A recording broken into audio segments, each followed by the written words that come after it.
Дұрыс тамақтану арқылы салмақ тастап жүрмін және тауықтың етін суға пісіре бермей, осылай әртүрлі жолдармен дәмді етіп пісіруге тырысамын. Сковородкаға майсыз дәмді етіп пісіру үшін арасында осындай магия приправасын пайдаланамын.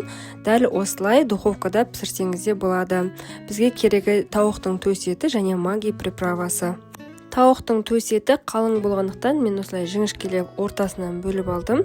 Егер молоток болса, молотокпен ұрып жұқартсаңыз болады. Осындай магия приправасымен піскен тауық еті дайын тұрған кезде мен оны кез келген тамаққа пайдалана беремін. Мысалы, пп дөнер дайындаған кезде, немесе таңғы асқа боул жасағанда, сондай-ақ пп цезарь дайындағанда осындай дайын піскен тауық етін қолдана беремін. Енді жұқартылып туралған тауық етін осылай қағаздарға орналастырып шығамыз. Осындай приправаның бір пачкасында ішінде 4 қағаз болады, сондықтан 2 тауықтың төс етіне жетеді.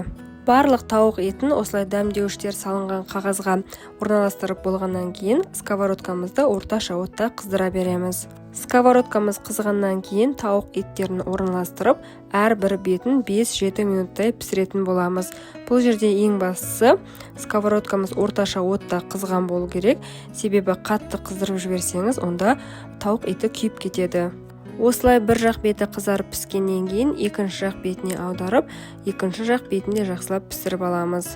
Осылай аз уақыттың ішінде дәмді тауық еттері пісіп шығады.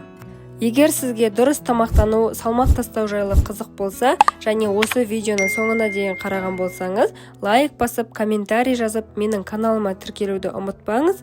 Мен өзім дайындайтын оңай әрі қолжетімді ПП рецептермен бөлісемін. Егер сіз салмақ тастау кезінде тауық етін қалай дәмді етіп жасаудың жолын білмесеңіз, міндетті түрде осындай магия приправасымен дайындап көріңіз.